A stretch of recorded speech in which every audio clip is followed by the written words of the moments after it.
आदरणीय अध्यक्ष महोदय, बहुत बहुत धन्यवाद। माननीय वित्त मंत्री के माध्यम से प्रस्तुत 5,508 करोड़ का अनुपूरक बजट जिसे आज प्रस्तुत किया गया, पर माननीय अध्यक्ष महोदय प्रश्न यह है कि जब पूर्व में ही जो बजट है उस बजट का खर्च करने में सरकार जब असमर्थ है तो फिर इस नए अनुपूरक बजट की आवश्यकता क्यों? तो कहीं ना कहीं सरकार के इस अनुपूरक बजट पर सवाल खड़े होते हैं। बजट की सार्थकता तभी सिद्ध होगी अध्यक्ष महोदय जब पूर्व में जो बजट हमारे पास है उनका हम लोग ठीक से खर्च कर पाए। अध्यक्ष महोदय, इस बजट को चूंकि मूल बजट भी 2 दिनों में प्रस्तुत किया जाएगा, इस राज्य के किसान, छात्र, नौजवान बड़ी आशा से देख रहे हैं और अध्ययन करने के बाद ये मालूम होता है अध्यक्ष महोदय कि किसान का जो बजट है उसमें 1/4 खर्च कर पाने में हमारी सरकार सक्षम है। तो ऐसे में उम्मीद रखते हैं कि जब मूल बजट प्रस्तुत हो उस समय इस प्रकार की दुविधाएं ना हो अध्यक्ष महोदय। और अध्यक्ष महोदय, मैं अब थोड़ा सा एक विषय, सदन के सरकार के एक वरिष्ठ विधायक ने नक्सलियों पर बात किया था और मैं सहमत भी हूं, इसमें पूर्व की सरकार और वर्तमान की सरकार दोनों का योगदान है कि आज नक्सली गतिविधियां इस राज्य में कम हुई है। लेकिन अध्यक्ष महोदय, सवाल मेरा ये है और मेरा कहना भी ये है, अभी वर्तमान में अगर आप झारखंड पुलिस की ऑफिशियल वेबसाइट को जांचेंगे तो वहां 72 नक्सलियों की सूची है। अगर आप उनके नामों को पढ़ेंगे अध्यक्ष महोदय, मैं 2-3 नाम पढ़ ही देता हूं।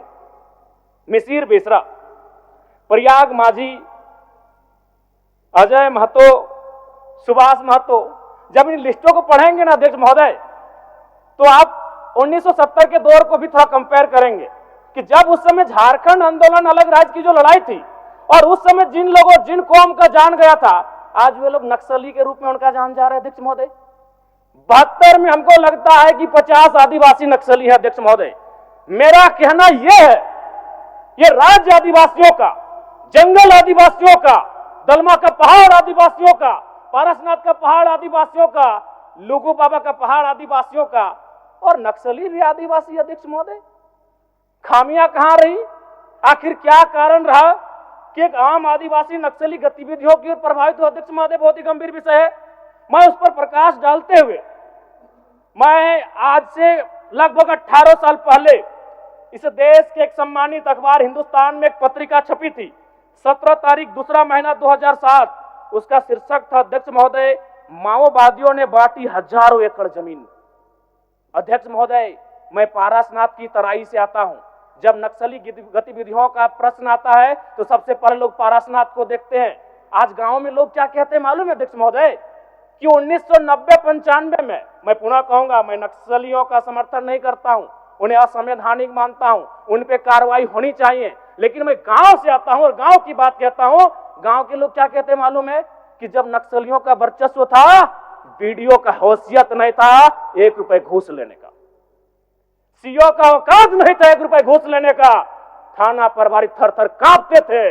यानी आम व्यक्ति आज भी अगर गोलियां खा रहे नक्सल के नाम पर तो कारण आपका सिस्टम फेल है अध्यक्ष महोदय, इसको स्वीकारिए और नहीं तो पढ़िए झारखंड सरकार, झारखंड राज्य की गृह कार्य आपदा विभाग की रिपोर्ट, जिसमें ये कोई पुरानी रिपोर्ट नहीं अध्यक्ष महोदय, ये 2024-26 तारीख 12वां महीना। आप कागज भेजवा दीजिए, कागज भेजवा दीजिए। समय हो गया है, सरकार का उत्तर होना है। मैडम, मंत्री मैडम, करें, ये 12वां महीना की रिपोर्ट है अध्यक्ष महोदय। 1 मिनट जयराम जी, 1 मिनट चाहते हैं क्या? जी नहीं, आप नहीं, आप क्या कहना चाहते हैं? मैं ये कहना चाहता हूं, आपको व्यवस्था में रह के चीजों को व्यवस्थित करना होगा। आप इस राज्य को नक्सल की ओर नहीं ढकेल सकते अध्यक्ष महोदय। ये आप क्या कह रहे हैं अध्यक्ष महोदय? जयराम जी, कागज भेजवा दीजिए, कागज भेजवा।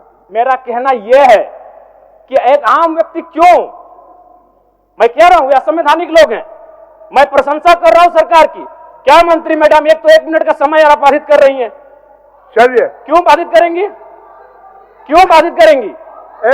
आप मंत्री हैं, आपको बीच में रोकने का अधिकार नहीं है मंत्री मैडम। आप रोकने का अधिकार नहीं है। गलतियों को स्वीकार कीजिए, विफलताओं को स्वीकार कीजिए। चलिए चलिए, हो गया। विफलताओं को स्वीकार कीजिए। हो गया, चलिए। मंत्री मैडम 1 मिनट के एक तो हमें समय मिलता सरकार है। का उत्तर